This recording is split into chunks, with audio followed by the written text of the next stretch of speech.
que é com muita alegria que recebemos vocês todos, nós do Núcleo, né? E desejo uma excelente formação a todos, falo isso em nome das minhas colegas Leia e Cláudia, né? Além da Miriam, nossa diretora de Núcleo, e que Deus abençoe a todos, que seja uma excelente reunião. Muito obrigada, Diego, e passo a palavra. Obrigado, super.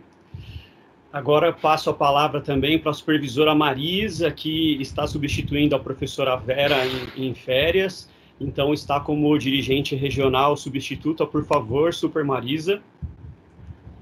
Boa tarde, gente. Como disse o Diego, eu estou aqui hoje, né, substituindo a professora Vera por um período de 15 dias, né, e eu tenho absoluta certeza que o núcleo pedagógico é tão competente que essa palestra vai ser muito boa.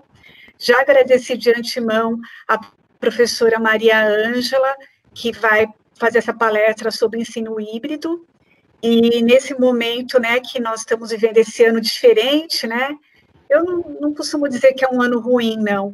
É um ano de muita aprendizagem e muita superação, né, para todos nós.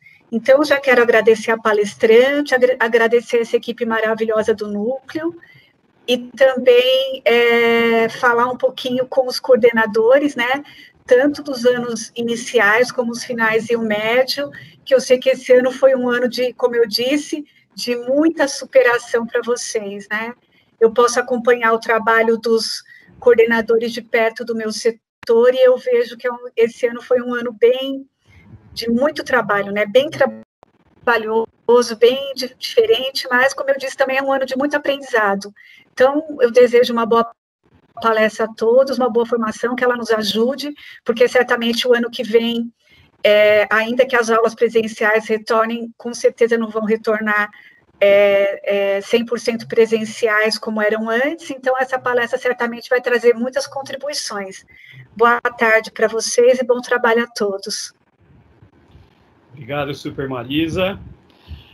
Bom, daqui a pouquinho a gente apresenta os objetivos para vocês na nossa reunião.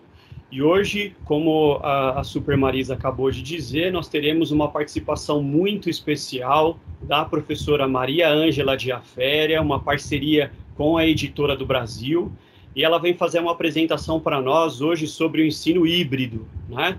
Então, tem um material muito legal que eu já tive acesso aqui, eu tenho certeza que vocês vão gostar e vai ser extremamente útil para os nossos professores, né? Principalmente agora na preparação para o ano letivo de 2021, tá?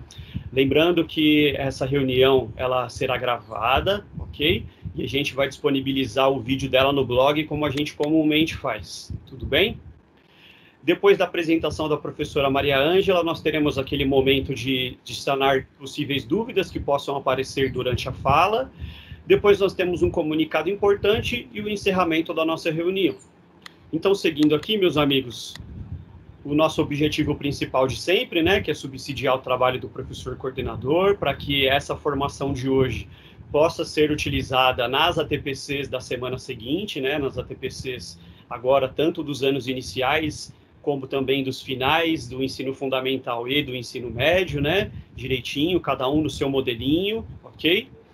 E também um momento de propiciar reflexões sobre as principais mudanças de paradigma exigidas para a educação do século XXI, com a utilização de diferentes metodologias, dentre elas a hibridização do ensino, né, que vai ser o foco da apresentação, agora baseada em diferentes práticas dentro e fora da sala de aula, contribuindo para o desenvolvimento da autonomia dos alunos e reposicionando o professor para a condição de mediador do processo de ensino-aprendizagem.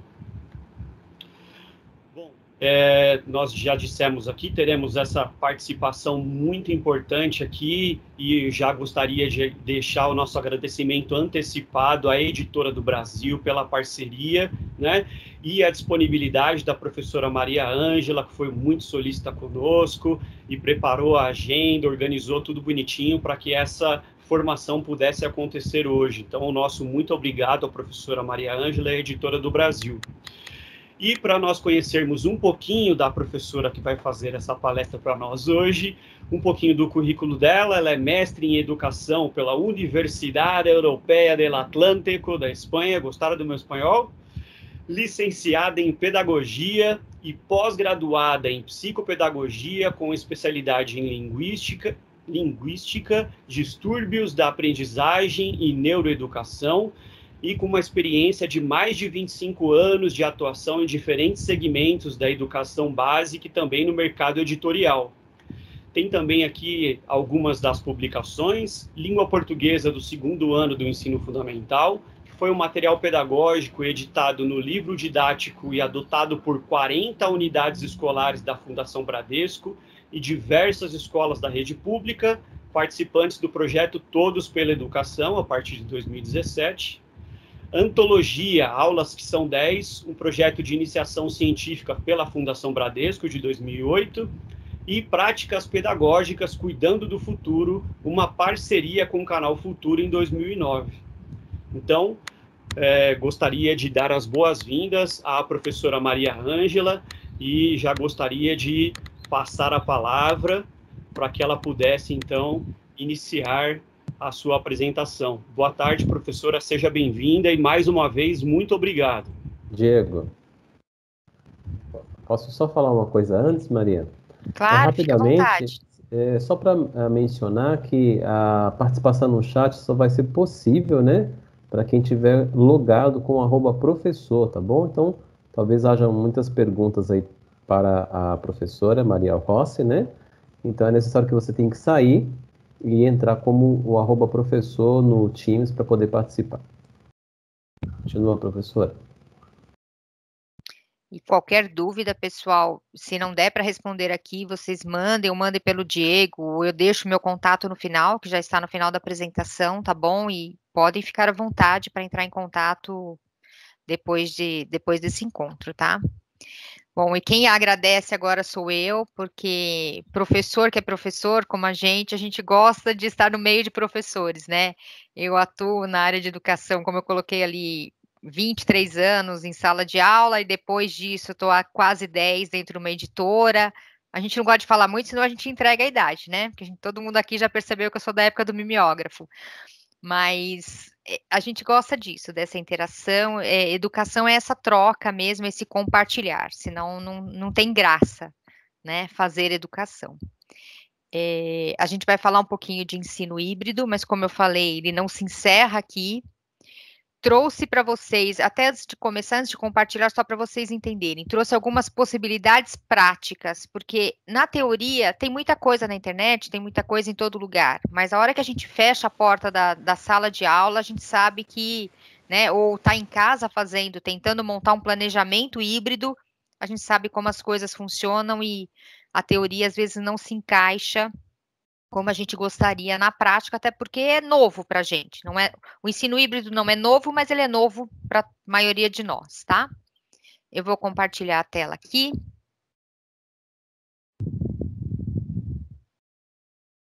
Espera aí que está aparecendo um negocinho aqui na frente.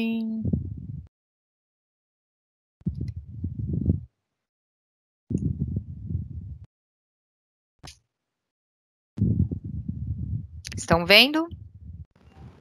Sim. Okay. Eu não consegui compartilhar o som. Eu coloquei aqui, eu não gosto muito de colocar vídeo quando é à distância, mas eu coloquei um único vídeo aqui, que ele é... Peraí, vou até parar aqui, vou ver se eu consigo colocar de novo. Maria, ele é... Oi? É só na hora de compartilhar, tem a opção de ativar o som lá. Isso, ele não apareceu aqui para mim. Não sei se porque tinha aqui na frente alguém entrando, sabe, exibir. Sim. Eu tô colocando de novo aqui, ó. Ah, agora veio. Agora dá para ver aqui. Tô na frente realmente. Pronto. Como eu falei, ele vai ser um vídeo bem curto e ele é um resuminho animado sobre o ensino híbrido, tá? Antes de começar, eu queria só falar para vocês que nós temos aqui também presente a Kelly. Peraí, pronto, agora foi. A Kelly Cristina é nossa consultora comercial, ela está presente aqui com a gente também, então, qualquer dúvida, qualquer colocação, e a gente vai colocar no chat um linkzinho para cadastro, tá? Então, seria bacana se vocês puderem se cadastrar depois e colocar ali qual é a área de vocês, até para a gente não ficar perturbando e mandando algumas coisas, mas como eu vou dar algumas indicações aqui, inclusive de materiais que nós produzimos, de sugestões para o ensino híbrido, então, você tendo esse cadastro, fica mais fácil para você baixar esse material também depois com a gente, tá? Pronto, deixa eu só minimizar aqui. Saiu? Não, vocês estão vendo, né? Pronto. Apareceu Ok. uma tela. Ok, Pode então seguir agora em frente. vamos seguir. Bom, ensino híbrido, um modelo educacional possível. Eu sei que a gente, enquanto professor, a gente gosta do olho no olho, a gente gosta de estar perto do aluno, porque assim, eu estou falando agora por mim, quantas vezes eu estou dando aula na sala de aula e o aluno está distraído com alguma coisa, a gente quer que o aluno olhe para a gente, porque como eu sou muito visual, a gente imagina que todos sejam também, porque a gente tem essa mania de achar que todo mundo é igual a nós, então esse olho no olho, muitas vezes, ele ficou perdido no momento principalmente dessa pandemia. E a gente, como todo mundo já sabe, a gente caiu de paraquedas nisso tudo. A gente não teve tempo de se preparar, de refletir e de encarar esse ensino dessa maneira, né, dessa forma, e isso para a gente foi bastante desgastante. Eu tenho colegas meus que realmente entraram em pânico no começo. Tenho 2 colegas que infartaram na pandemia por conta de achar que não ia dar conta de tudo isso. Então, não é algo assim. Quantas vezes a gente para e pensa, fala assim, nossa, será que só para mim está sendo tão complicado? Mas não. O ensino híbrido está sendo complicado para muita gente, tá? Para nós também, enquanto editora, acho que home office é bom, mas a gente precisa dessa convivência mesmo. E essa quarentena, ela trouxe isso muito à tona, né? Como mudar tudo isso e como resgatar esses alunos, que isso também é algo bastante complicado. Como eu falei no começo, eu não trabalhei muito em rede pública, mas trabalhei muitos anos na Fundação Bradesco, não ali no prédio lindo, maravilhoso da Cidade de Deus, mas um outro prédio onde as crianças eram crianças com alguma carência social, então ali era algo mais difícil até para a gente poder fazer algumas inovações. Muitas crianças ali não tinham nem banheiro em casa, então só para vocês entenderem como é que funcionava. Então, eu conheço um pouco da prática também, de como tudo isso está sendo complicado para todos nós.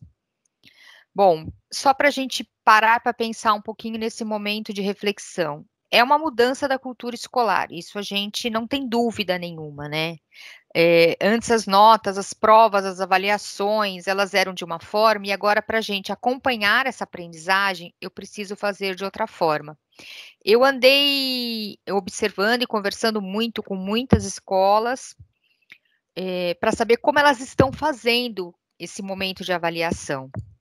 E até universidades estão mudando, né, a maneira de pensar. Uma, porque a BNCC, ela pede que a gente trabalhe muito a argumentação, né, uma das competências, a competência 7 é a argumentação, mas eu estou vendo universidades pedindo não para o aluno, já que está fazendo online, não para o aluno colocar a resposta, responder alguma coisa ali, ou colocar assinalar uma alternativa, mas que ele escreva como ele chegou naquele, qual foi o trajeto dele para aquele raciocínio, como ele chegou naquele resultado, que é uma forma que as universidades estão encontrando para para evitar um pouco a cola, né? Porque senão um aluno acaba copiando letra C todo mundo e todo mundo sai aí fazendo, mas também isso nos reflete o quanto a competência 7 da BNCC está em evidência também no ensino superior. Então, isso é só um paralelo aqui, só para a gente entender o quanto a gente precisa continuar desenvolvendo isso com os nossos alunos, né? Uma outra coisa importante, que também eu acho que está em evidência para todos nós, é o medo do novo. Então, para todos nós, para todos os professores, o quanto mais a gente se preparar, mais a gente tem confiança. A gente tem muito mais confiança hoje com o Teams do que nas primeiras reuniões, eu acredito, né? E uma outra coisa, aula presencial, aula online, ensino híbrido. São ambientes diferentes, são propostas diferentes. Então, eu trouxe um pouquinho só aqui, não quero ser muito teórica, mas eu trouxe aqui para frente um pouquinho de cada, só para a gente ver um pouco essa diferença, né? E uma coisa que eu tenho notado muito nos professores. Os professores estão fazendo a mesma aula que ele faria presencialmente, fazendo ela à distância. E exigem mudanças, né? Até essa apresentação aqui hoje, esse bate-papo nosso, o que eu faria presencialmente, primeiro que eu não começaria por aqui, a gente faria uma dinâmica primeiro, então, muitas coisas que eu consigo fazer presencialmente, eu tenho que adaptar para o ensino híbrido ou online, tá? E isso é algo que no começo foi bastante complicado para os professores. E um outro ponto que eu tenho conversado com muitos professores e que eles acreditam que eles estão perdendo o controle da aprendizagem, né? Que aula expositiva eu garanto 100% da assimilação, as avaliações trariam os resultados que eu quero. E a gente sabe que não é bem assim. O aluno pode estar lá também, né? Como a gente vê muito, mas não quer dizer que ele está prestando atenção. Então, tudo isso também a gente precisa entender. Enquanto na educação tradicional a gente sempre tinha primeiro o conceito, depois eu interpreto, compreendo, e aí sim eu vou passar para a parte prática, isso a gente vê também em muitos livros, e eu não estou dizendo que a educação tradicional não é boa, tem muito do que eu pego ali que ainda é tradicional, tá? Mas as metodologias ativas que estão relacionadas ao ensino híbrido, porque não dá para eu fazer uma aula de ensino híbrido se eu não usar metodologias diferenciadas, tá? Então, nessas metodologias, primeiro, eu experiencio, eu reflito sobre aquele trabalho, eu compreendo tudo isso, né? Ali sim eu vou conceituar. Então, essa inversão, às vezes, para a gente parece um pouco distante, para a gente ou para algumas pessoas, tá? Bom, começando pelo ensino híbrido, realmente, vamos tentar conceituá-lo, né? Ele é uma interação combinada de aprendizagem tradicional, por isso que eu falo, a aprendizagem tradicional, ela não deixa de existir, né? A gente não pode falar, não, a partir de hoje é assim que funciona. Porque a gente sabe que eu lembro que um professor meu brincava na faculdade, que quando a gente entra na sala de aula, a gente nem lembra de Piaget. A gente vai de Piaget a Pinochet, a gente desenvolve uma outra metodologia, a gente faz alguma outra coisa que você fala assim, nossa, mas deu certo, e a gente continua nesse outro formato ou adaptando isso conforme a necessidade do aluno. Quem dobrava ou dobra, agora não, porque a maioria de vocês está em coordenação, mas a gente já teve o pé na sala de aula, que isso é bom. De manhã a aula funcionava de um jeito, depois você mudava de sala, né? Na próxima turma a aula funcionava de uma outra forma, quer dizer, é a mesma professora, na mesma escola, e às vezes a gente tem que adaptar para aquela nova classe que a gente sabe que não dá para fazer da mesma forma. Isso também acontece muito. Então, é só para ficar... Oi? Só para ficar claro, ensino híbrido, ele não é uma metodologia. Ele, na verdade, é um conjunto de estratégias, que são essas estratégias que a gente vai conversar daqui a pouquinho. E a gente tem um grande desafio para trabalhar com o ensino híbrido, né? Híbrido. Os professores precisam estar bem capacitados, então contem com a gente para fazer formações também com os professores no início do ano. Esse planejamento de aula, ele tem que ser diferenciado, então eu vou trazer aqui para vocês daqui a pouquinho um modelo de planejamento, tá? Que algumas escolas estão utilizando para fazer o ensino híbrido. Eu não posso ter uma tecnologia que o custo seja altíssimo, porque meus alunos não têm condição nisso. Eu tenho que ter o foco nos alunos, e eu tenho que pensar que muitos desses alunos, às vezes, não têm o acesso tecnológico. Então, esse é o nosso grande desafio hoje na educação. Mas ele traz muitos benefícios. As aulas podem ficar mais dinâmicas e flexíveis. Eu posso ter um melhor aproveitamento de tempo. Eu posso ter uma interação do conteúdo online e do aprendizado colaborativo. Os alunos, eles acabam tendo muito mais autonomia e acabam sendo protagonistas da sua aprendizagem, que isso também é algo que a BNCC nos pede demais, e com toda razão, né? Então, só para a gente exemplificar, se eu tenho o ensino presencial, onde o professor planeja a aula, orienta os alunos, tira dúvidas, propõe as atividades e conteúdos, esse é o ensino presencial. Já no ensino híbrido, eu vou ter isso também. Eu vou ter o planejamento, eu vou ter toda a orientação, eu vou tirar as dúvidas, né? Só que eu consigo utilizar outros métodos, que é uma interação com tecnologia, eu consigo personalizar o meu ensino. Então, no ensino híbrido, eu consigo, de repente, fazer grupos diferenciados. Eu sei que é mais complicado, mas eu acompanhei uma escola onde a professora, ela tinha os grupos dentro ela estava usando o Zoom, mas tanto faz a plataforma. E então o aluno começava naquele link geral, mas ela já separava os alunos no meio da aula, conforme eles iam entregando alguma atividade, então ela separava eles em grupos, então eles iam para links diferenciados. Então ela conseguia fazer isso mesmo à distância, e depois todos se reuniam num outro momento e apresentavam os resultados desse estudo, tá?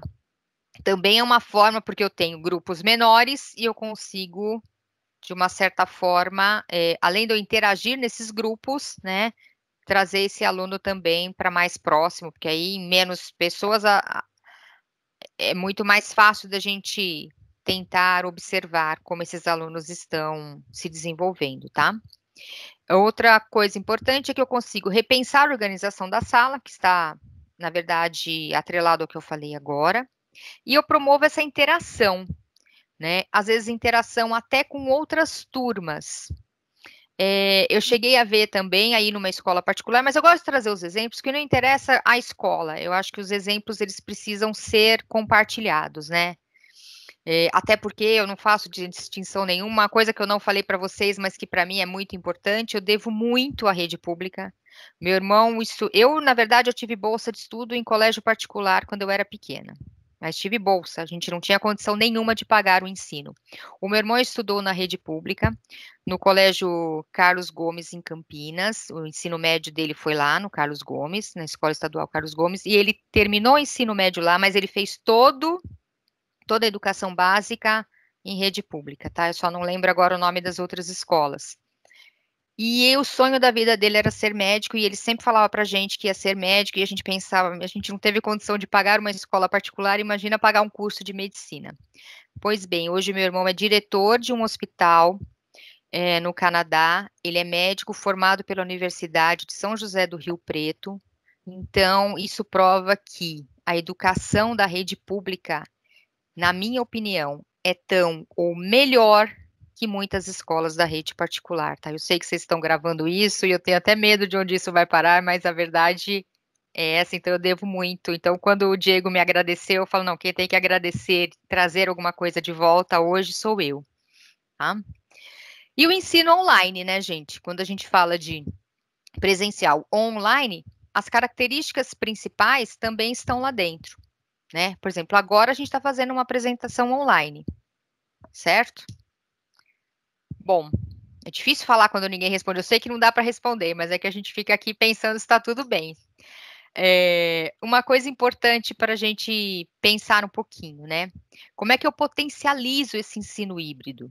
Tá? Se no ensino comum eu tenho basicamente lousa, livro e as apostilas, né? Apostilas do Estado, apostilas que eu acabo construindo com os meus alunos, seja o que for, no ensino híbrido eu preciso usar outras ferramentas.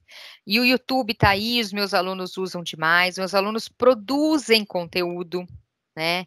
A maioria dos alunos faz vídeo, então é algo que a gente fala. Eu lembro quando eu fiz um curso em 2003 no Google, e aí eles falavam que os alunos iam chegar a produzir conteúdo, que até então os alunos estavam muito mais pegando algo pronto na internet, copiando e colando. Era aquela fase que todo mundo falava assim, mas o aluno só copia, não sabe nem o que está fazendo, como se a gente não fizesse isso da Barça e do Conhecer antigamente, né?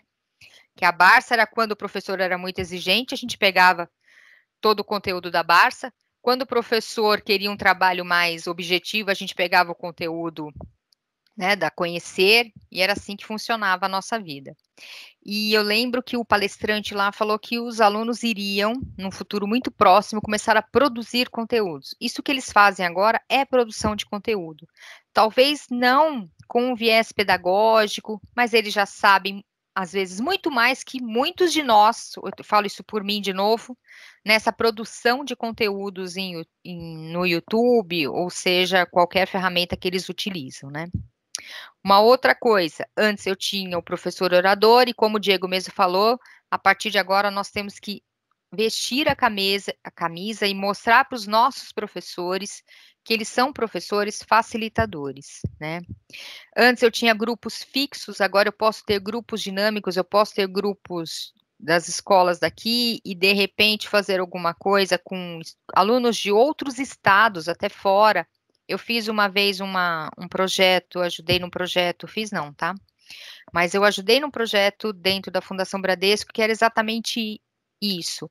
Os alunos, eles iam falando para os alunos das outras unidades de outros estados o que é que eles estavam aprendendo. Estavam todos no mesmo ano, no mesmo dia da semana, tudo certinho, usavam o mesmo material, e cada um estava num momento diferente, eles iam compartilhando isso. Depois nós fizemos um de geografia do trajeto da escola até a casa, que aí cada um viu como os colegas de outros estados iam para as escolas. Então, o ensino híbrido, ele abre essa possibilidade. Se antes nós fazíamos isso por e-mail, né, quando foi feito na época, agora eu posso fazer isso em tempo real. Acho que é bem bacana também para a gente pensar em possibilidades, se juntar com outras escolas. Por isso que eu falo que educação é esse compartilhar, tá? Ensino comum, antes eu tinha o foco no conteúdo, agora o foco, ele não está só no conteúdo, mas nas competências que eu vou desenvolver neste meu aluno. E se antes o professor era generalista, agora a gente tem que ser especialista, a gente tem que fazer de tudo um pouco, né? E é isso que sempre acontece. A gente não é especialista só na nossa área, mas às vezes a gente tem que ter um pezinho até na psicologia. Quantas vezes eu olhava, chegava em casa, falava para meu marido, nossa, hoje o dia rendeu, eu consegui até dar aula, porque quantas vezes a gente fica resolvendo problema de aluno, resolvendo problema de mãe, a parte burocrática que tem, toda a instituição e a rede pública também tem. Então a gente faz tanta coisa, resolve briga de aluno ali dentro, que a gente fala, nossa, quando o dia rendeu, a gente fala, consegui até resolver a minha parte, que é o dar aula realmente. Quais são os pilares do ensino híbrido, tá? Isso também a gente precisa ter claro entre nós. Primeiro, autonomia do aluno, né? O aluno consegue direcionar sua aprendizagem. Só que tem um detalhe muito importante. Para esse aluno ter autonomia, não é da noite para o dia. Porque é muito fácil para o aluno, ou para nós mesmos agora. A gente está aqui ouvindo, mas é muito fácil a gente se distrair, sair, tomar um café, ir ao banheiro, resolver algum e-mail que está pendente, e a gente vai fazendo outra. Imagina os alunos quando a gente está à distância, tá?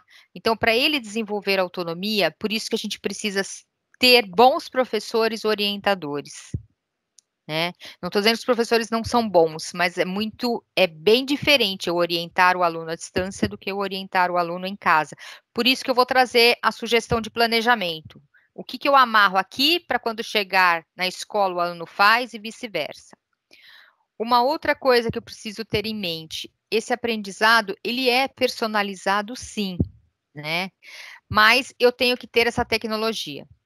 E ponto. Não tem como só fazer em casa ou em classe. Então, isso também é um ponto que às vezes a gente fica, como resolver isso, pensando nesse aluno que às vezes não tem a tecnologia que eu gostaria que tivesse. Um aprendizado personalizado. Eu consigo oferecer para esse aluno o que ele precisa naquele momento. E isso a tecnologia pode ajudar. Né? Tudo bem, eu posso estar trabalhando com todas as salas, função afim, matemática, lá no ensino médio, mas eu sei que tem aluno que está com dificuldade ainda de coisas anteriores a isso. Como é que eu resgato esse aluno? Né? E, de repente, no ensino híbrido, montando salas, turmas separadas dentro da mesma turma, né, que não são... A ideia não é montar turmas e fazer turmas que dê mais trabalho, mas que o professor consiga montar os grupos, né? E que nesses grupos ele consiga adaptar esse ensino. Bom, eu posso ter relacionamentos produtivos, porque eu consigo consolidar as relações professor-aluno, aluno e aluno de forma produtiva, né? Às vezes dá a impressão que não, mas isso também está sendo trabalhado durante a pandemia. Esse é o vídeo que eu queria que vocês... Vamos ver se dá certo, tá? Ensino híbrido. Personalização e tecnologia na educação. Hoje, com a internet, as informações estão disponíveis para qualquer pessoa, em qualquer lugar. Novas formas de aprender e ensinar levam o educador a refletir sobre as possibilidades de integração das novas tecnologias digitais ao ensino. Mas só as tecnologias não são suficientes para que cumpram o objetivo de ampliar a conexão com os alunos e potencializar o seu aprendizado. A tecnologia veio como um facilitador e potencializador do ensino, abrindo as portas para novas possibilidades de aprendizagem. O ensino de um para muitos, em que o professor explica o mesmo conteúdo para todos, não considera que os alunos aprendem de maneiras diferentes. O ensino híbrido é uma proposta de integração das tecnologias digitais ao ensino, onde o estudante aprende na escola também com o ensino online, possibilitando algum elemento de controle sobre o tempo e o ritmo do aprendizado.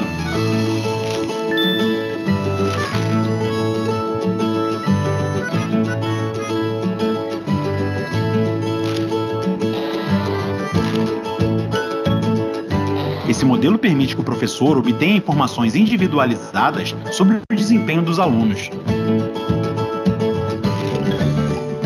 e consiga agir com maior eficiência nas necessidades de aprendizado e com maior rapidez.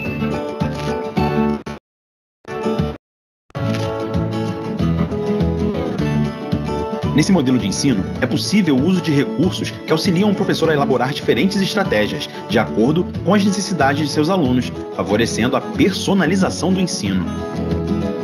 Sabemos que essa tarefa não é nada fácil. Por isso, organizamos esse curso, com base na experiência de alguns professores, para que todos os outros tenham a possibilidade de compartilhar suas experiências com essa proposta em suas salas de aula, potencializando o aprendizado dos seus alunos. O ensino híbrido abre o horizonte para a personalização, tendo a tecnologia como aliada.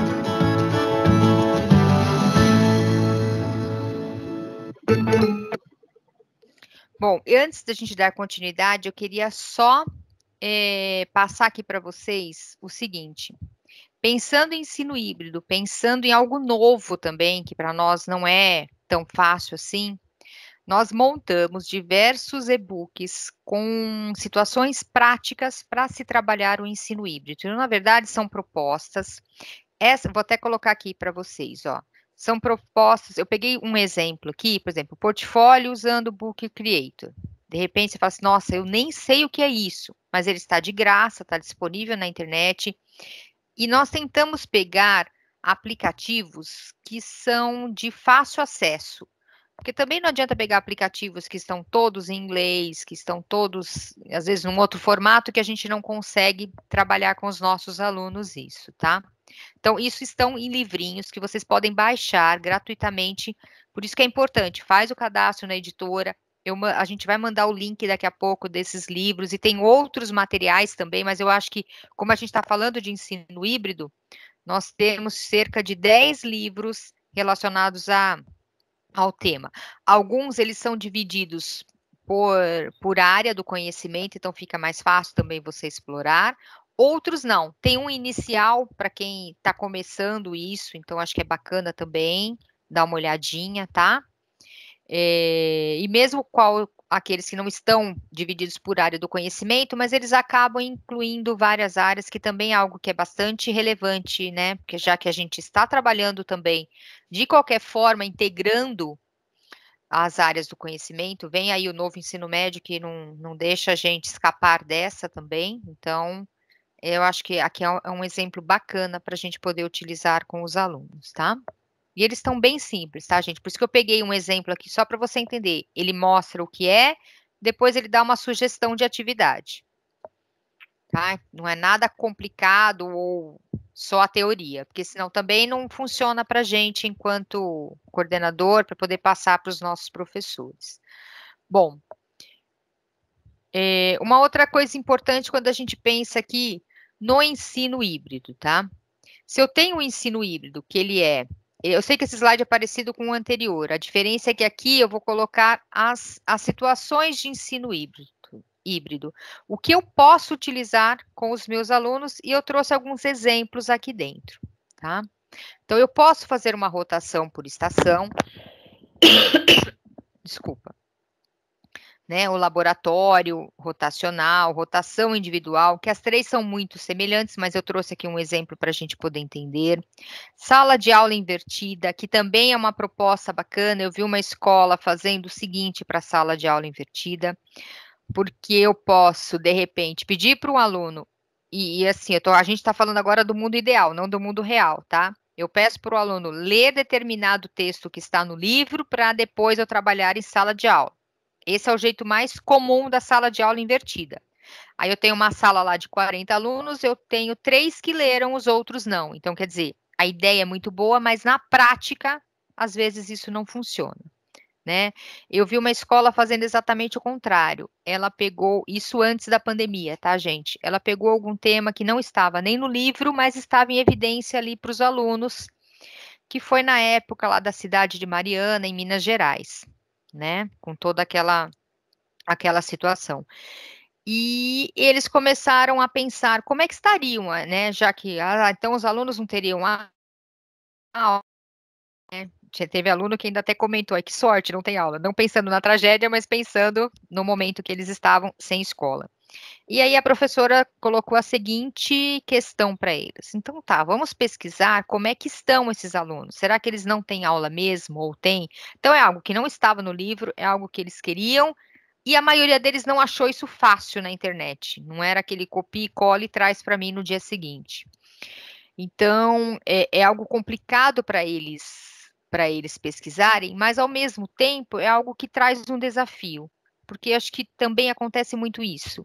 A gente traz tudo não é que a gente traz mastigado, é que hoje a internet deixa tudo tão mastigado para nós que o aluno não vê desafio nenhum. É só ele clicar alguma coisa ali e conseguir trazer a informação, tá? Então, eu vou falar um pouquinho de cada um, que eu acho que fica mais fácil para a gente entender antes de eu trazer as sugestões de planejamento. Então, o primeiro dele é rotação por estação de aprendizagem. Eu tenho um exemplo disso que aconteceu comigo. Não vou citar nome de escola, nada disso, e tanto que assim, a coordenadora hoje é muito amiga minha, mas na época eu lembro dessa situação. Eu tinha montado uma aula com os meus alunos, na época eram alunos de 5º ano, tá? Uma aula de matemática, e eu tinha a seguinte situação. Eu tinha alunos ali que eram excelentes em cálculo mental, mas não sabiam desenvolver a técnica operatória da divisão, né? E divisão não é uma conta fácil para ninguém, porque até então eu sempre coloquei ali, tanto na adição, subtração e multiplicação, unidade embaixo de unidade, dezena embaixo de dezena, eu passo um traço, eu somo, eu diminuo, tá? E de repente na divisão é exatamente o contrário. Eu coloco o divisor de um lado, dividendo do outro, o resultado não vai ficar embaixo, porque o que ficar embaixo é resto, né? Ele tem que ver quantas vezes aquilo cabe dentro da outra. Então, assim, não é uma coisa fácil. Quem aqui já deu aula para os anos iniciais sabe do que eu estou falando. E aí, mas os meus alunos sabiam de cabeça fazer divisões, fazer multiplicações, até muito mais rápido que eu. E eu fui ver o porquê disso. Grande parte desses alunos ajudava os pais nos comércios, nos pequenos comércios que os pais tinham ali no bairro. Então, era a vendinha do pai, era o outro pai que vendia pão andando de bicicleta. Então, esse tipo de comércio ali local, essas crianças ajudavam os pais desde pequeno. Então, quer dizer, eles tinham isso desenvolvido, né? O que eu precisava é que eles colocassem isso no papel, até porque quando viessem números maiores, eles precisam saber fazer também. Então, o que eu fiz? Eu dividi a sala em estações, então, e papel pardo, que é um papel barato, que dá para a gente poder utilizar. Eu sorteava ali, eu já tinha já fiz o planejamento e coloquei dentro de uma caixa de sapato várias possibilidades ali de contas, né, que chegassem nos resultados que eu queria, quando tinha resto ou não, esse tipo de coisa. E aí cada grupo ia fazendo de um jeito. Então, o primeiro grupo fez por raciocínio ali de cabeça, vamos dizer assim. O segundo grupo por decomposição. O terceiro grupo ia fazendo por a técnica operatória mesmo, e assim por diante. Eram 4, 5 grupos. Depois, fazia uma conta, um grupo olhava o outro, como é que o outro fazia, porque eles sabiam que eles iam rodar na próxima conta. Então, o que foi interessante foi assim, primeiro eles sentaram no grupo que eles tinham maior autonomia, cada um escolheu o grupo que queria, né? Tanto que o grupo dos alunos que iam fazer a conta mentalmente estava até um pouco maior do que o da técnica operatória. E depois disso a gente começou a dividir esses alunos, porque todos eles teriam que passar por todas as estações. Então, quando eles fizeram a primeira conta e viram que deu certo, porque eles estavam na zona de conforto, a segunda conta, né? Também eu já comecei a mudar alguns. E dali por diante, quando ele terminava a conta dele na forma que para ele era mais fácil, ele sabia que ele tinha que olhar o resultado e o jeito que o outro grupo fez, porque ele sabia que uma hora ou outra ele ia acabar entrando naquele grupo que ele não gostou. Então, eles mesmos se ajudaram e foi assim algo que deu muito certo, né? Eu falo da minha coordenadora porque ela falava assim, Mariângela, isso aí não vai dar certo, eles não vão querer mudar de grupo, ou eles vão querer fazer, sei lá, o aluno que consegue fazer mentalmente vai fazer e vai colocar qualquer coisa ali no papel depois para poder montar da outra forma, mas não. Eles estavam tão preocupados em rodar todas as estações e tirar as dúvidas com os próprios colegas, porque para eles aquilo era um desafio, que no fim, de verdade, nesta aula eu não tive que intervir muito. Lógico que a gente orienta, mas não teve aquela intervenção de faz na lousa, resolve, vem o outro, esse tipo de coisa. Então, dá certo, tá? Isso foi numa época que, assim, nem se falava em rotação, né? Não era um jeito de trabalhar que estava tão em evidência como hoje. Hoje a gente vai ter que adaptar isso se for fazer à distância, montando grupos, ou mesmo quando eles voltem para a sala de aula. Tá? Laboratório rotacional, que também é parecido, o professor vai ter, que nenhum deles eu fugi dessa parte, tá? Em todos eles tem que ter o planejamento do professor, a duração, o objetivo, onde ele quer chegar. Esse professor, ele vai orientar, vai tirar dúvidas também da mesma forma, propõe caminhos também da mesma forma, e ele vai ser um tutor. E o que os alunos vão ter que fazer nessa situação? Eles estudam uma parte do conteúdo na sala de aula, de forma tradicional, e outra parte dentro de um laboratório de informática. Esse é um recurso que geralmente a gente não tem nas escolas públicas, mas como a gente está falando de todos os métodos para a gente poder fazer um ensino híbrido, eu precisava colocar esse exemplo também para a gente, tá? Bom, o próximo aqui, a rotação individual, que aí não é o grupo que vai rodar, mas um aluno também sozinho vai rodar em diferentes situações. Esse também eu acho mais complicado, porque eu preciso ter um número reduzido de alunos, né? Esse aluno, ele tem que ter muita autonomia para ele saber onde ele quer ir, que é isso que o novo ensino médio também está querendo trazer com as eletivas. Não sei se vocês já estão pensando nisso ou não, mas que a eletivo vai ter o professor, que ele dá todos os comandos gerais, e os alunos depois vão poder se organizar nas eletivas da forma que para ele é a mais conveniente, é a que chama mais atenção e que tem mais interesse dentro das áreas, tá? Sala de aula invertida, que eu acabei falando do exemplo ali de Mariana, que eu acho que é bacana a gente pensar nisso. É importante trazer para os alunos algum desafio, que esse desafio vai ser utilizado depois em sala de aula, mas também do mesmo jeito, tem que ter o planejamento do professor, né? Senão isso também a gente não chega em lugar nenhum. Sem planejamento, a gente não chega nem nem às vezes para fazer o jantar hoje à noite, ou para a gente vai sair ou não, ou vai ficar em casa assistindo televisão. Você pensou nisso antes, querendo ou não, é um planejamento, né? Então a gente precisa disso também, tá? Os alunos na sala de aula invertida, eles aprendem em casa o conceito para depois ir para a sala de aula, mas eu posso também utilizar em casa, eu dou um desafio e esse aluno depois me traz isso e a gente monta esse conceito em sala de aula, então isso também é muito válido e é algo para a gente pensar, tá? O sistema à la carte, onde os alunos fazem uma parte do curso online com o professor. Nessa modalidade, é possível a escola promover oportunidades de aprendizagem específicas e 100% personalizada, porque o aluno vai fazer online com o professor e ele complementa o curso, que esse curso à distância que ele fez, com as aulas presenciais, tá? Isso também, eu acho que, não com esse nome, mas isso eu acho que já está começando a acontecer em algumas escolas que já retornaram, né? Eu vi muito isso, tanto faz se é escola particular ou não, mas eu cheguei a ver que o aluno tem as aulas ali, todo mundo tem a mesma aula, e na escola, de repente, ele tira alguma dúvida, é a recuperação, como muitas escolas estão fazendo no contraturno, principalmente a rede particular, porque ela está com medo de perder os alunos para a rede pública. Então, existe também isso já está começando a entrar em evidência dentro do Brasil.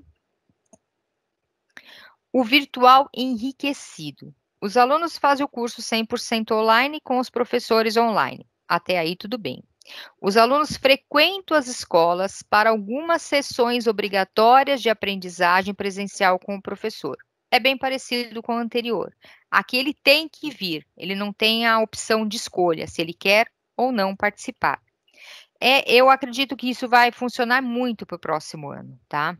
Por isso que eu trouxe um modelo de plano de aula muito mais pensando neste modelo. Vamos imaginar que a gente volte com tantos por cento de alunos no começo do ano e os outros ficam em casa, como é que isso vai ser feito, né? Como é que isso vai funcionar na prática. Então, daqui a pouquinho eu trago esse modelo para a gente, tá?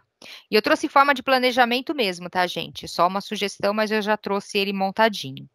O modelo Flex, onde os alunos se movem em horários fluidos entre as atividades. Esse eu acho mais complicado para a gente pensar para um próximo ano, porque quando eu penso em horários fluidos, quer dizer que esse aluno pode ir no horário que ele quiser, né? Eu tenho ali um professor à disposição no horário tal a tal, e isso não é uma coisa que é fácil de se fazer, de se montar, e nem acredito que é o modelo que nós vamos seguir, tá? Vai ter o ensino online, sim, no meio disso, mas o aluno escolhe o horário e tudo isso. E vai ter o professor ali, que é um apoiador, um instrutor, um professor orientador desses alunos conforme esses horários.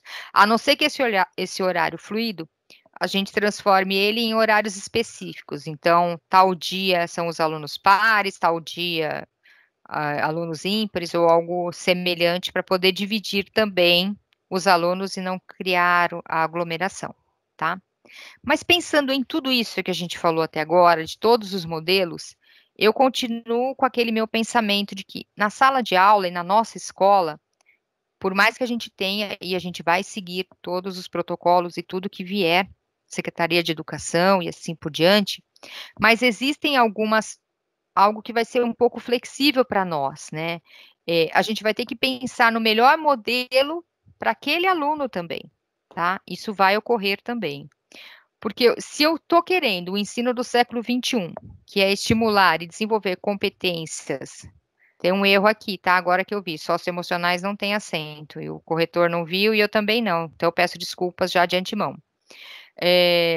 Competências socioemocionais, habilidades, raciocínio crítico para esses alunos, seja eles nativos ou cidadão digital, esse ensino híbrido, ele vai se consolidar, não tem outra forma da gente trabalhar com esses alunos, tá?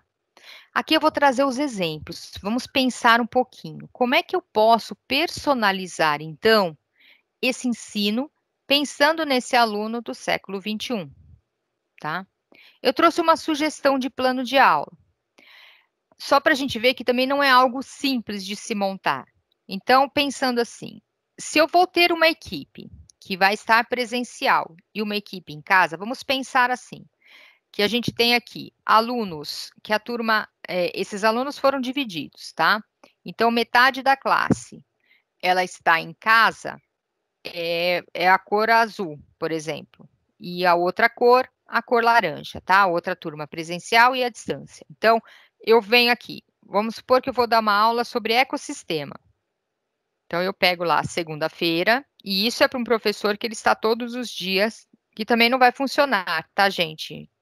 Eu sei que as aulas não são todos os dias, por isso que eu falei que é um modelo para cada um poder pensar aí dentro da sua área e dentro do seu cronograma semanal.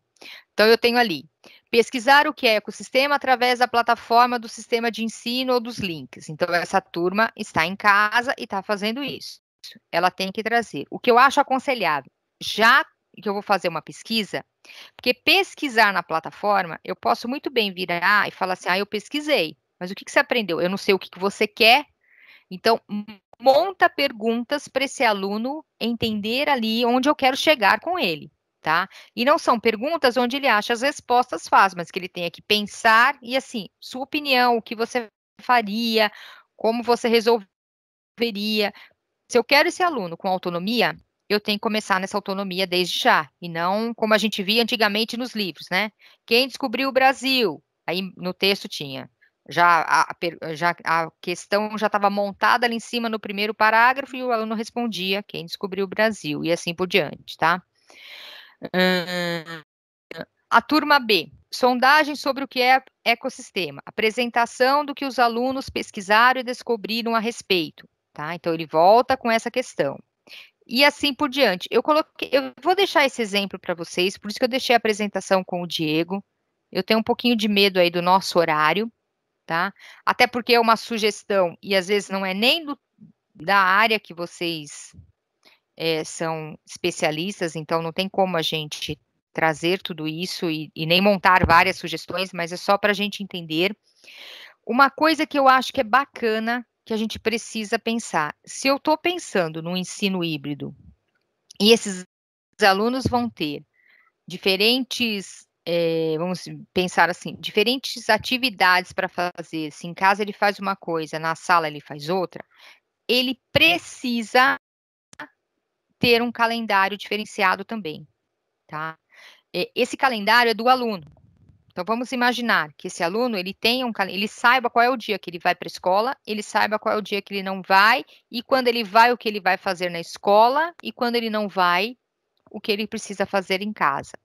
Isso parece fácil para a gente, às vezes está na nossa mente, mas não está na cabeça deles, né? Como é que esses alunos vão se organizar pensando exatamente nisso? Então, a gente precisa ter isso também em mente de ajudar eles a construir um calendário dessa forma. Quantos alunos eu já tive que não sabiam usar a agenda, não sabiam mexer no calendário, né?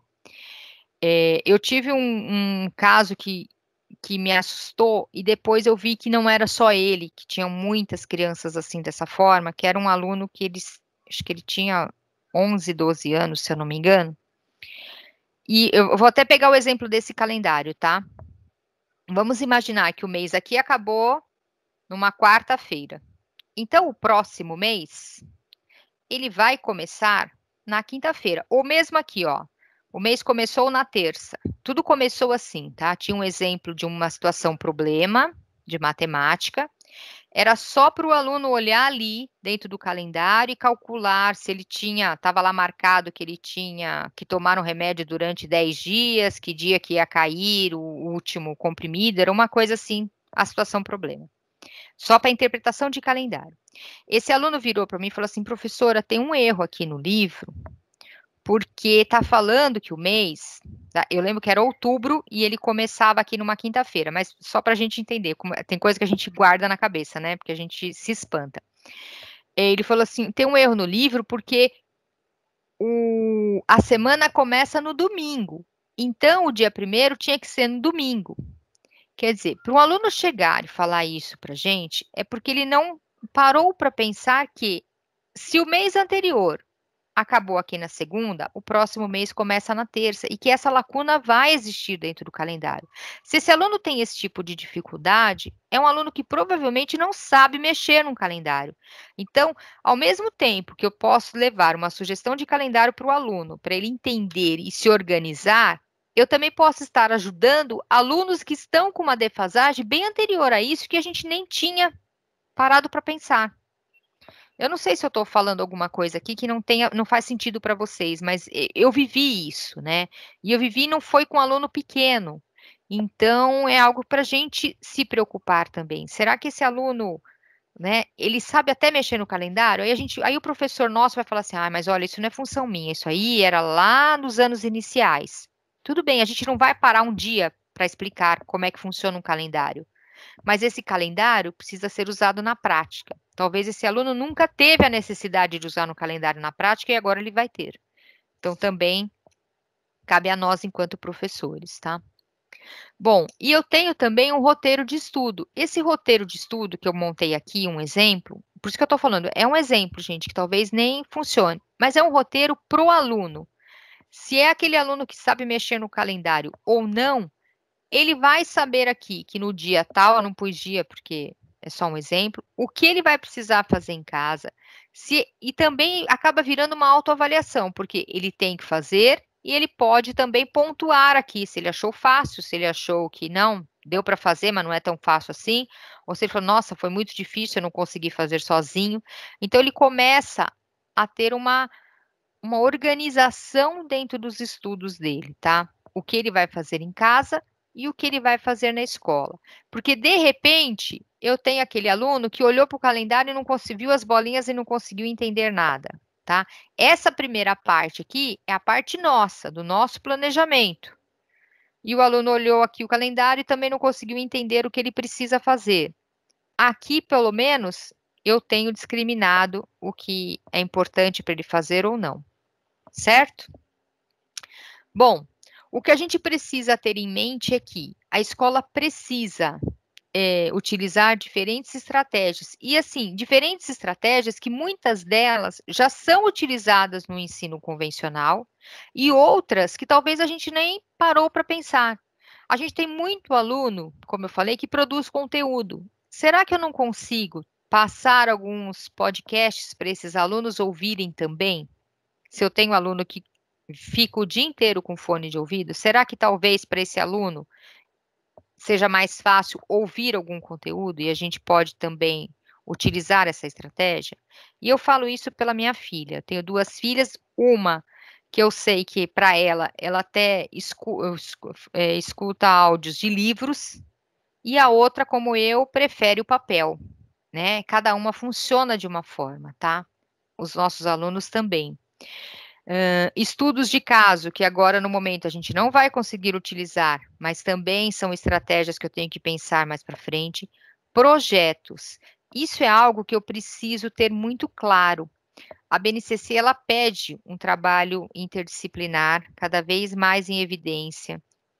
Vocês já devem estar vendo por aí que o ensino médio, ele vem por áreas do conhecimento, né?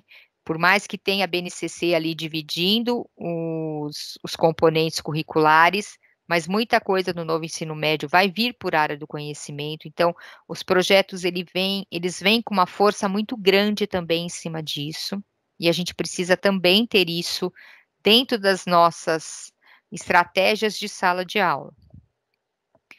Uma outra coisa também, tanto faz se é aula presencial ou não, tutoriais, vídeos apresentando o que entenderam de determinado conteúdo, né? Essa é uma estratégia que eu acho que é muito válida. Tem muitos alunos que às vezes não conseguem explicar o que entenderam, mas conseguem falar isso através de um vídeo rápido. E eu sempre usei essa estratégia com os meus alunos, não em vídeo, mas deles explicarem o que eles entenderam. Eu lembro de um caso, porque assim, tem aula que a gente planeja, que a gente fala assim, nossa, essa é a melhor aula que eu já fiz na vida, né? Porque a gente se empolga para planejar. Eu lembro que o tema era cadeia alimentar. E eu queria que os meus alunos entendessem que a cadeia alimentar não era apenas o que estava ali mostrando dentro do livro, né? Porque ali mostrava um exemplo, aquele exemplo clássico, né? A mosca ali na grama e o sapo comia a mosca e ia, chegava no homem que comia o boi, né? Esse tipo de coisa. Então era aquela cadeia alimentar fechadinha. E eu lembro que a maioria dos meus alunos daquela escola, eles comiam em casa miojo, então não se encaixava ali de jeito nenhum. Muitos alunos comiam arroz e a mãe fritava mortadela e fazia um mexidão ali. Tô contando que eles contavam que eram as refeições geralmente deles. Então, nada encaixava ali. Então, eu virei para eles e falei assim: mas tem miojo nessa cadeia alimentar? Se não tem miojo, para eles entenderem que nós não nos alimentamos de um único alimento, né? E para esses alunos aquilo estava sendo muito complicado, porque eles achavam que era ali exatamente. Então, o que eu achei que iria dar certo? E às vezes não dá, né, gente? Porque contar os exemplos bons é fácil. Eu peguei, isso aí foi na época ali de ursinho, de bichinhos da Parmalat, aquele tipo de coisa. Eu peguei vários bichinhos de colegas, tudo isso, trouxe para a escola, montei plaquinhas escrito capim, a outra escrito sapo, porque não era todo bichinho, né? Só tinha os mamíferos, a Parmalat nem para me ajudar fazendo, né? Tá certo, porque é leite, né? Então eu fiz os vários bichinhos, sentei todos eles na quadra e a gente fez uma aula assim. Eu montava algumas situações, né, em pequenos textos, contava para eles e eles tinham que montar uma cadeia alimentar em cima daquilo. Então, se era alguma situação dentro do mar, eles tinham que pensar o que se a baleia come tal alimento ou não, que aí a gente já tinha estudado que as baleias comem plânctons e animais pequenos e não grandes, por mais que ela seja grande. Então, nisso ajudou. Mas quando eu dei um exemplo ali, que era uma fábrica, né, para a gente imaginar a situação, uma fábrica, ela foi instalada em determinada cidade e muitos animais ali que bebiam a água do rio acabaram morrendo, e isso aumentou significativamente o número de moscas, né, eu fui falando exatamente tudo o que foi sobrevivendo, o que foi se proliferando e o que foi terminando ali, não tinha mais peixe, nananã. Então, conforme eu falei isso, os alunos foram pegando os animais e as plantas que estavam existindo ali dentro daquela história e tentaram montar uma cadeia alimentar, até para eles entenderem por que aumentou o número de moscas. Então, quer dizer, diminuiu a quantidade de sapos, né? Consequentemente, aumenta o número de moscas, porque ninguém está se alimentando, e assim, tudo isso deu para entender. E aí eu virei para eles, como eu fazia sempre, e falei assim, gente, olha, eu estou indo para outra escola agora, mas eles não entendem direito cadeia alimentar e vocês se deram muito bem na aula, né? Piriri parará. Cortei folha de linguagem em 3 tirinhas, dei uma tirinha para cada um e falei assim: e se vocês escreverem para mim o que vocês entenderam da aula e eu entrego para cada aluno lá, ninguém vai saber porque ninguém conhece vocês, não precisa pôr nome nem nada. Alguns alunos colocaram nome, mandaram boa sorte na aula, esse tipo de coisa. Outros não. O que mais me espantou é o seguinte: primeiro, o meu objetivo ali é que eles escrevessem o que eles entenderam da aula, para eu ver se realmente aquilo fez sentido. E aí uma aluna, que era uma aluna assim, média alta, vamos dizer, uma aluna que não tirava menos de 8, 8,5 em todas as aulas, uma letra excelente, um caderno maravilhoso, aquela aluna que você fala assim, não tenho o que falar dessa aluna, e era uma turma muito numerosa, eu tinha 42 alunos, então, para eu ver quem era quem e entender se todos estavam aprendendo, é diferente de uma turma pequena. E eu lembro até hoje que eu estava no carro, lendo os papéis ali, e eu bati o olho, reconheci a letra dela, e ela escreveu assim: cadeia alimentar é quando os animais se reúnem em círculo para ver o que eles vão comer. Ou seja, se aquela aula fez sentido para muitos, para esta aluna não fez sentido nenhum, né? Então, isso é algo assim que eu lembro quando eu contei a primeira vez, uma amiga minha falou assim, ai, Maria Angela, eu não contaria isso para ninguém, mas eu faço questão de contar, porque o que parece muito simples para a gente, né? O que parece muito inovador para a gente, talvez para aquela aluna que não era uma aluna distraída, tanto que ela pôs uma resposta completa, ela colocou tudo que ela pensava ali, só que ela não conseguiu entender o que era uma cadeia alimentar. Então, isso me fez refletir muito sobre como cada aluno aprende e o que eu posso fazer. Então, eu fico muito preocupada enquanto professora, porque se ali, presencialmente, com todas as estratégias, aquilo já foi difícil para essa aluna, imagina a distância, né? Imagina no ensino híbrido. Então, é mais para a gente refletir, tá, gente? Não quero que ninguém fique com dó de mim, nem rir da aluna, mas assim, é algo para a gente pensar realmente. O quanto, às vezes, algo que para a gente tá tão em evidência, para o aluno aquilo não fez sentido nenhum, tá? E para a gente começar a amarrar aqui, antes de abrir para as perguntas, eu queria só colocar o seguinte. Quando eu vou pensar no ensino híbrido, eu preciso ter alguns pontos bem claros para mim. Primeiro, eu tenho que ter claro qual assunto, qual conteúdo realmente eu quero abordar naquela prática. Eu vou definir o modelo, né? Que eu acho que isso também é o mais difícil, porque o conteúdo a gente tem de sobra para passar para os alunos. Mas definir o modelo, que tipo de equipamento, que recurso eu vou ter que usar, seja ele uma folha de papel pardo, né? Não precisa ser algo complicado, ou não, mas eu preciso ter isso definido. Definir os objetivos da aula, o passo a passo, o que eu espero que meus alunos aprendam. Qual o papel do aluno nessa aula? Como é que ele precisa, como e o que ele precisa aprender? E de que forma será essa avaliação? Essa avaliação, na verdade, pode ser exatamente o que eu fiz com essa turma aí. Né? Quando a gente fala avaliação, tem professores que falam, mas tudo vira prova? Não, não é prova, mas eu preciso ter, nem que seja uma atividade, uma questão desafiadora, alguma coisa para eu entender se eles entenderam realmente o sentido daquela aula, tá? E aí eu pensei na seguinte situação. É lógico que não é para a gente fazer aqui hoje, mas às vezes, de repente, para você passar para os professores de vocês. Então, imagine, planeje junto com seus colegas desse encontro uma estratégia para implementar essa metodologia junto aos alunos. Confira as etapas e o processo. As etapas eu já coloquei no slide anterior, porque eu acho mais fácil. Vamos imaginar que a gente vai montar uma aula de ensino híbrido ou uma aula à distância. Eu tenho que pensar em tudo isso e não só ficar falando durante a aula, né? Que eu acho que é isso que está deixando os alunos aí distantes. Então, uma ideia que eu coloco aqui para vocês é o seguinte: uma ideia de uma aula pensando nesse ensino híbrido, tá? Eu peguei aqui os ODS da ONU, né, da Agenda 2030, que estabeleceu 17 objetivos para o desenvolvimento sustentável. Então, vamos imaginar que eu pego esses objetivos, que já conversei com os meus alunos, isso está atrelado ao conteúdo que eu estou trabalhando, tá? Tem tudo isso envolvido. E eu divido as turmas, onde cada uma vai cair com um objetivo desse. E eu quero que os meus alunos produzam um vídeo de até 5 minutos abordando esse objetivo que ele caiu. Então, por exemplo, se ele caiu com educação de igualdade, tá?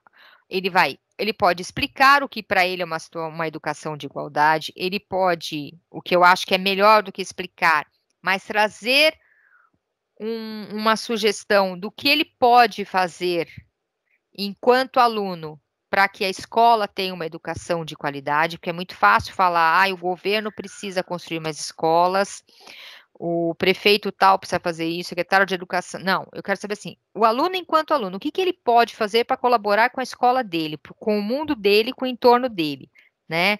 E isso é colocar o aluno como no centro da educação e colocar ele como protagonista. E assim por diante. Tenta trazer alguns exemplos e para cada objetivo, a gente dá uma despertada nos alunos do que ele faria, tá?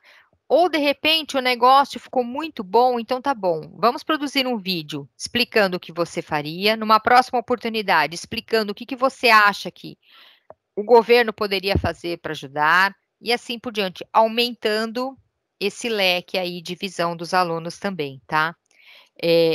Isso é algo que não está pronto na internet, não adianta ele copiar e colar de alguém, ele vai ter que produzir. e é algo que eu posso utilizar no ensino híbrido, tá? Não sei se ficou claro para todo mundo, se deu para pegar um exemplo desse. Eu coloquei aqui também as referências, de onde eu tirei tudo isso. Um lugar que eu gosto muito de pesquisar é o Instituto do Porvir, tá? Ele tem ali bastante material sobre ensino híbrido também, que eu acho que é importante a gente conhecer um pouquinho mais. A Nova Escola também, mas eu gosto muito do Porvir, e a Nova Escola tem muita prática, então tem até planos de aula agora, pensando em metodologias ativas, ou até pensando no modelo de ensino híbrido, tá? E esses livros aqui são livros que realmente eu tenho e que eu gosto de trabalhar com eles. Então, eu falei assim, melhor do que deixar o nome do livro, como eu falei lá atrás, eu sou muito visual, às vezes eu bato o olho na capa do livro e falo assim, deixa eu dar uma olhada nisso, tá? Então, acho que dá para a gente ter ideias aqui bacana. Eu gosto muito desse de metodologias ativas, porque ele traz exemplos aqui que eu acho que dá para usar em sala de aula, certo? Bom, eu vou fazer o seguinte, eu vou parar a apresentação, vou abrir, de repente alguém tem alguma pergunta, alguma colocação, vou deixar o material com vocês, caso vocês precisem replicar aí para as equipes de vocês, né? Mas é só uma coisa para a gente ter aqui claro entre nós, né? Como a própria professora Marisa comentou no começo, a pandemia, ela não é que é um ano difícil, mas é um ano de aprendizagem. E eu acredito muito nisso. Acho que a gente está aprendendo cada dia mais. A gente está. Parece que a minha impressão que eu tenho é que eu saí do magistério esse ano, porque muita coisa eu tive que reaprender. E uma coisa que eu acho que é importante também para a gente é o seguinte. Eu tive um professor que uma vez ele me falou uma coisa que eu acho que se encaixa muito bem para esse período de pandemia. Porque eu lembro que quando eu entrei na pedagogia, eu falava assim, nossa, nenhum aluno, se eu não aprendi no magistério, o que eu não aprendi no magistério, eu vou aprender agora num curso superior, porque o curso superior é algo que deixa a gente assim, né, bem orgulhoso de nós mesmos, e a gente tem que assumir isso. E eu falava assim, não, nenhum aluno vai passar por mim sem ser alfabetizado, porque eu não estou aqui para, né, para não fazer a diferença na educação e tudo isso. E um professor falou assim para mim, olha, eu gosto tanto dos jovens, né, porque vocês precisam entender o seguinte, vocês estão na primeira fase da vida profissional de vocês. A primeira fase é a fase que a gente não sabe muito, mas a gente não tem medo de ousar, de inovar, de trazer novidades para a sala de aula. Então, é a fase que a gente sabe que não sabe, mas a gente não tem medo de se arriscar. Ele falou assim, e a gente tem mais duas fases, e eu tenho muito medo da segunda fase, que a segunda fase é aquela fase que a gente já tem experiência, já sabe muita coisa, e a gente não muda, a gente faz o que sabe. Quantos professores, quantas, né, professoras e professores das nossas equipes, ou colegas que vocês ouviram falar, que às vezes a gente vem com uma novidade, vem com alguma coisa nova, e essa pessoa fala assim, ai, deixa eu te explicar, isso aqui não dá certo, você não conhece o sistema, minha escola não funciona assim, e parece que ele, né, é tanto medo do novo que acaba até colocando todo mundo para baixo. Mas existe uma terceira fase, que eu acredito que agora, né, no início da pandemia, nós estávamos até um pouco receosos e com medo. E a gente pensava, como é que eu vou fazer? Isso não vai dar certo. E no fim, a gente já está chegando ao final do ano e a gente vê que a gente está tendo bons resultados na educação. Então, a terceira fase, que eu acho que é essa fase que nós estamos agora, é a fase que a gente sabe que sabe muita coisa, mas a gente sabe que a gente nunca vai saber tudo. Então, a gente está pronto para aprender e está pronto para fazer o que for preciso pela educação.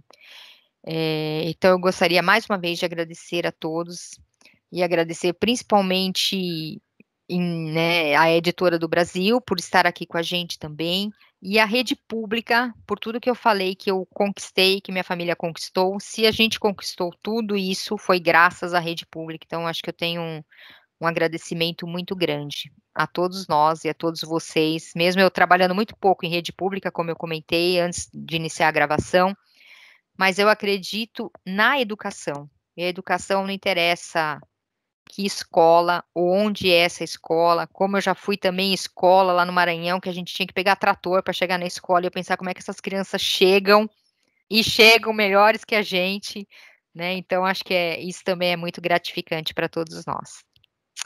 Muito obrigada, pessoal. Professora Maria Ângela, nosso agradecimento muito especial, muito obrigado pela sua formação. Foi uma formação muito importante, interessante, e eu tenho certeza que vai ser muito produtivo para que os nossos professores coordenadores depois possam compartilhar com os professores, para que eles já possam vislumbrar as aulas lá para o ano de 2021, né? E muitas das coisas que você disse já também podem ser utilizadas agora, nesse momento de fechamento de ano letivo, né? Então, Sim. poxa, muito obrigado. Eu já vou aproveitar aqui e colocar o nosso agradecimento, porque realmente... Peraí que não foi, vamos de novo. Olha, eu vou aproveitar e colocar aqui o link para baixar os e-books. A Kelly colocou o do cadastro, eu vou colocar o do cadastro aqui também para vocês. Deixa eu ver se eu encontro aqui. Espera só um minutinho, tá? Pode ser?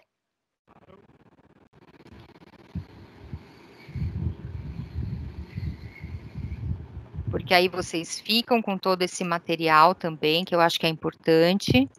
Lembrando que, assim, um é o cadastro e o outro link é dos e-books, que eu acho que seria muito bacana baixar esses e-books, que eu acho que vai ajudar todo mundo aí. Claro, com certeza.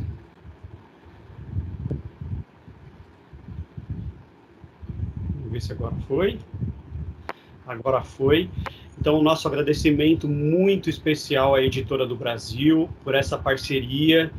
E aí, em nome dessas duas pessoas que aparecem na tela para vocês, a Kelly Monteiro, que foi a consultora comercial que encaminhou para nós o percurso formativo e ofereceu essa formação para nós, em nome da Editora do Brasil.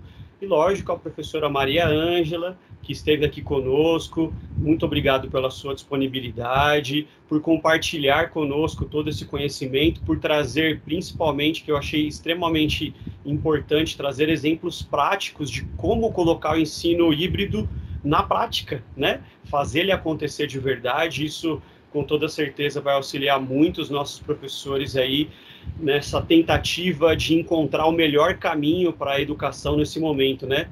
Muito provavelmente no começo do ano seguinte, a gente talvez não tenha ainda um panorama da forma como a gente gostaria, né? Talvez a gente ainda tenha essa porcentagem, como você acabou trazendo nos seus exemplos, né? Alguns alunos presencialmente, outros alunos online. Alguns professores, talvez, antes da vacina, não estejam ainda presencialmente na sala por conta do grupo de risco e assim por diante. Então, tem muita coisa para a gente pensar. Apesar desses 8 meses de experiência, aí vamos dizer, né, que nós tivemos nesse ano que estamos tendo ainda, né, nesse ano letivo. Então, para nós foi uma formação excelente. Eu agradeço aqui em nome da diretoria de ensino, em nome do núcleo pedagógico, né? Muito obrigado mesmo. E, bom, eu vou abrir aqui para as dúvidas, professora. Caso algum professor coordenador tenha alguma dúvida, a gente, então, por favor, aí, fiquem à vontade e a gente passa a palavra para vocês.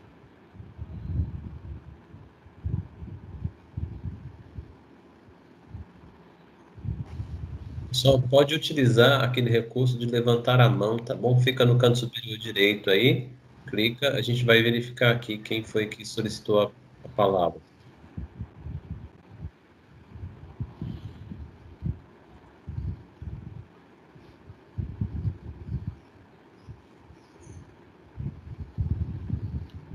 Nenhuma dúvida, meus amigos?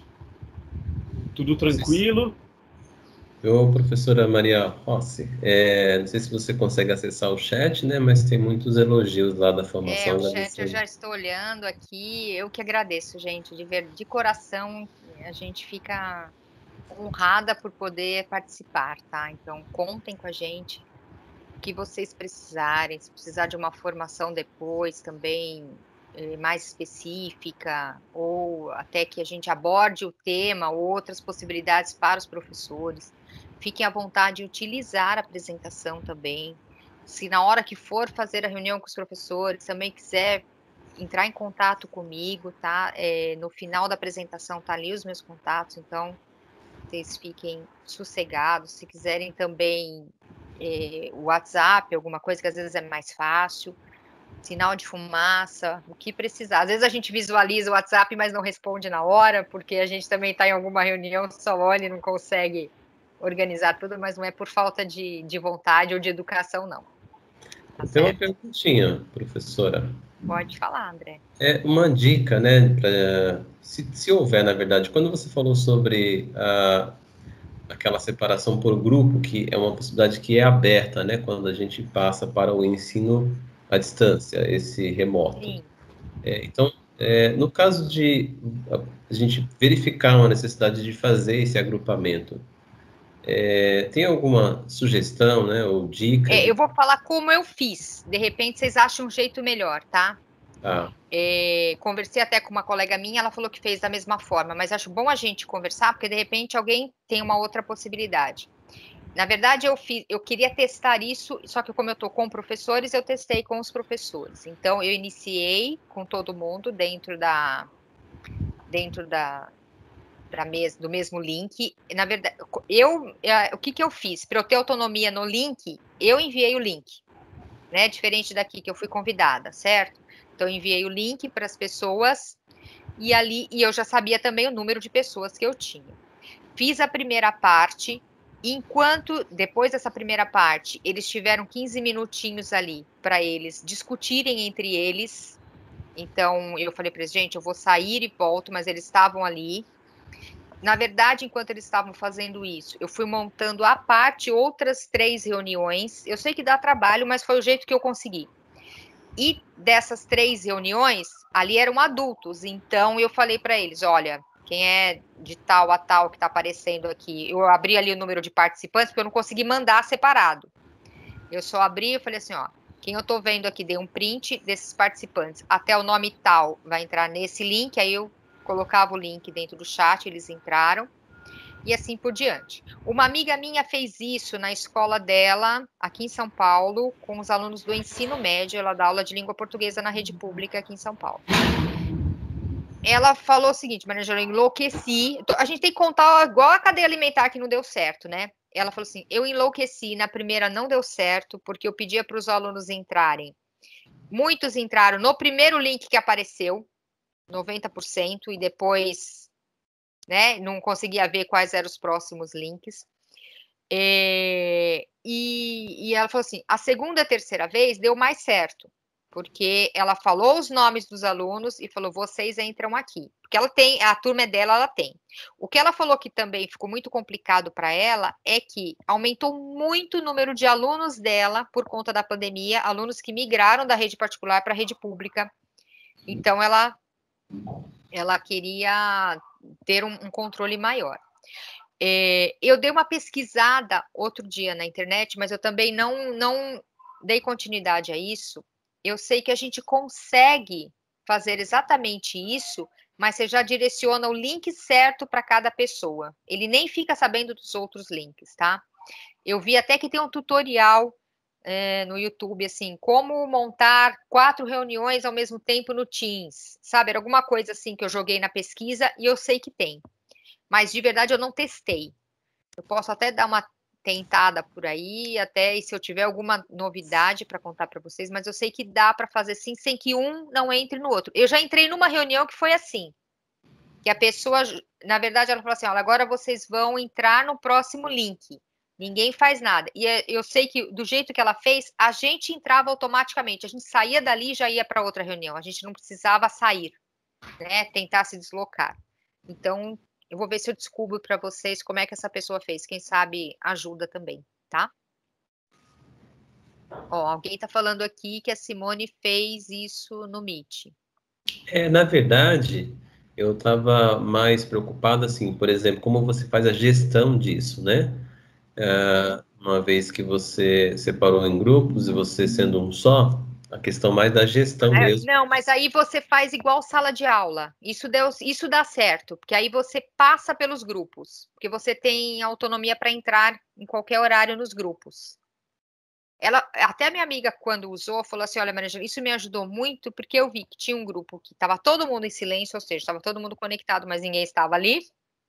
E tinha grupos em discussão, então você consegue ver qual é o aluno que realmente está participando. Tá certo. Obrigado, Maria. Imagina. Meus amigos, mais alguma outra dúvida para a professora Maria Ângela? Ó, a Cláudia está colocando aqui, deixa eu só dar uma lida. Claro. Ela pergunta, ela sabe que o ensino híbrido acontecerá em 21.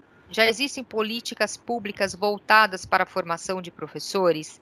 Eu não vi nada disso, tá, Cláudia? Eu vi até o MEC, acho que foi esses dias, finalzinho do mês de novembro. Ele fez sobre a retomada, como é que vai ser, até pensando no calendário de 21, que pode ser estendido. Eu li ele inteiro, tem umas 20 páginas, mas não aparece nada em nenhum momento, pelo menos eu não achei nada disso, falando sobre as formações dos professores realmente, tá? E eu sei o que ela está colocando aqui é verdade, o que precisa é de formação. Por isso que a gente se coloca à disposição. Eu sei que não é fácil, mas de repente a gente entrar em ATPC, tentar ajudar. Também não dá para a gente estar em todas as escolas ao mesmo tempo, mas o que a gente conseguir por aí.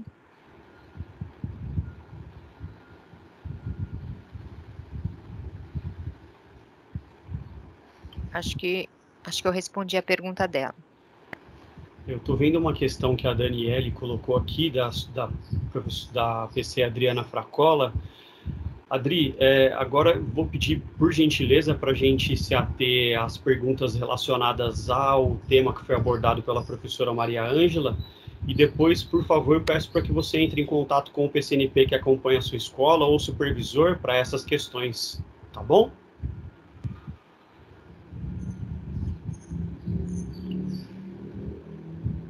Bom, então, meus amigos, eu vou prosseguir aqui, agradecendo pelas respostas, professora, e pela sua disponibilidade mais uma vez, pela sua formação. E aí vou trazer aqui um comunicado importante, né? Nós estamos com um processo aberto para o núcleo pedagógico, né? Para a nossa equipe de PCNPs. Então, o período de inscrição começou no dia 1º, tá? Dá licença só um pouquinho. Você prefere que eu saia, Diego? Não, fique à vontade, imagina, Tá. imagina. Não, aqui os assuntos não são segredos, não. Imagina. Então, o período de inscrições de 1 a 11 de dezembro, tá? Direto no núcleo, tá bom? Vocês procurem o pessoal do núcleo pedagógico. São 7 vagas que estão em aberto para que a gente complete a nossa equipe, sendo elas, né, 2 vagas para anos iniciais, uma para biologia, uma para física, uma para língua portuguesa, uma para projetos especiais e uma para química, tá? O edital completo tá no site da DE, tá bom? Então tá bem facinho, tá logo na cara do gol, lá tem um linkzinho para que vocês acionem, tá bom? E aproveitando, eu gostaria de ter a oportunidade de apresentar nossas novas PCNPs que fazem parte agora da nossa equipe, que é a Flavinha de Geografia e a Vera de Língua Portuguesa. Se vocês quiserem dar uma palavrinha, por favor.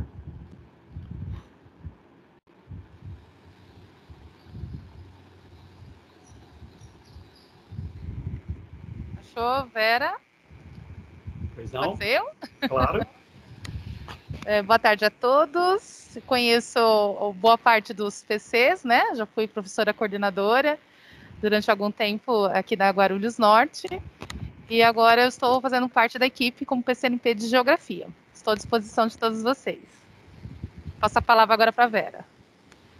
Você está me ouvindo? Tá? Então, beleza. Boa tarde a todos. Eu sou a professora Vera, trabalhava lá na Dona Brasília com o PC Anderson, que eu sei que está por aqui. Conheço alguns de vocês, mas nem todos. Estou muito satisfeita de fazer parte dessa equipe. Tenho pouco tempo, já estou aprendendo bastante. E estou à disposição para o que for preciso para ajudar todos vocês. Eu não sei se eu falei, eu sou de língua portuguesa, tá? Uma ótima tarde a todos. E Maria, obrigada pela formação, viu? Anotei coisas importantíssimas. E parabéns a todos, André, Diego, pela organização do trabalho de vocês. Obrigado, sejam bem-vindas mais uma vez, Flávia e Vera, tamo junto. Sempre. Meus amigos, então eu gostaria de passar a palavra para algum supervisor para fazer o encerramento da reunião ou para a nossa diretora de núcleo, professora Miriam.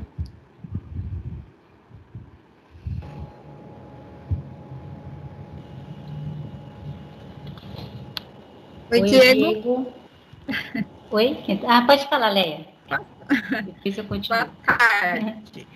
Em primeiro lugar, gostaria de agradecer imensamente à professora Maria Ângela por essa formação, foi muito rica. E só queria acrescentar para vocês que essa temática, o núcleo está, assim, como sempre, né, a gente na proatividade. Por quê? Esse tema já vem sendo pedido desde aquela segunda reunião do MMR, né, nós que estamos aí com a ação do MMR, a gente tem feito os nossos consolidados e isso apareceu bastante, né, naquela segunda reunião. A Cláudia até colocou, a PC Cláudia, né, colocou com relação às políticas públicas de formação, até o momento a gente só ouviu promessas. Acreditamos que teremos, né, as formações nesse sentido, mas as oportunidades a gente não pode perder. Então, eu gostaria muito de agradecer a equipe, né, que se dispôs a procurar, né, a entrar em contato aí com a professora Maria Ângela, a equipe dela, para a gente trazer para vocês. É um pontapé inicial, pelo menos para a gente acalmar um pouquinho o nosso coração com relação a esse assunto. Tá? Então, parabenizo todos vocês, né, como sempre, a equipe, uma formação muito rica. Aprendi bastante também. Muito obrigada e uma ótima tarde a todos. Obrigado, Super Leia. Diegão? Pois não, André? Só um aviso rapidamente aí, pessoal, eu coloquei uma lista de presença para vocês fazerem aquela assinatura lá via Google Form, tá bom? Tá no chat aí. Peço a gentileza de algum de vocês colocar no grupo lá dos PCs. E aí pede para colocar o primeiro nome da formadora de hoje, tá bom? Então, coloca o nome Maria em minúsculo, tudo em minúsculo, tá bom? Muito obrigado, Diego. É isso aí. Outra coisa, né? Eu percebi que hoje teve muito mais acesso ao chat, porque essa reunião foi criada a partir de um e-mail com o domínio @professor, tá? Eu acho que vai funcionar melhor dessa maneira. Quem quiser participar do chat, basta acessar o Teams com o e-mail @professor.educacau, tá? Não @prof, porque @prof é da Google, mas sim o @professor.educacau.sp.gov.br, tá bom? Obrigado, Diego. Obrigado. Oi, E você André, queria ter a palavra? Isso. André, o William, ele colocou aqui que o formulário aparece 15ª reunião, então acho que é só arrumar, é a 16ª, tá bom? Obrigada, William. Agradecer a presença de todos, agradecer a Maria Ângela pela disponibilidade, e estamos aí, né, gente, nosso trabalho foi muito intenso nesse ano de 2020, e quero agradecer aqui a atenção de todos, né, e lembrar que já estamos em dezembro, gente, né, então muita coisa para acontecer ainda. Em relação a que está entrando aqui no meu telefone, né, em relação à avaliação diagnóstica, né, a AD, as caixas de provas não chegaram ainda na diretoria de ensino, tá bom? Meu celular não para de entrar as perguntas, né, perguntando se as provas já chegaram. Ainda não, tá, gente? Assim que chegar, nós vamos disponibilizar, vamos organizar, né, a retirada para garantir a segurança de todos, tá bom? Muito obrigada. Passo a palavra, Didi. Professora Maria Ângela gostaria de ter a palavra para encerrar a reunião também. Olha, eu até escrevi ali no chat de vocês para não tumultuar também, mas mais uma vez eu agradeço a parceria, agradeço o convite e reforço que contem com a gente, tá? O que vocês precisarem, a gente está à disposição. Muito obrigado mais uma vez, muito obrigado a Kelly também que está presente, obrigado. E, meus amigos, então é isso, um ótimo final de tarde, sextou, certo? Bom final de semana para vocês, bom trabalho e até a próxima, um grande abraço. Obrigado.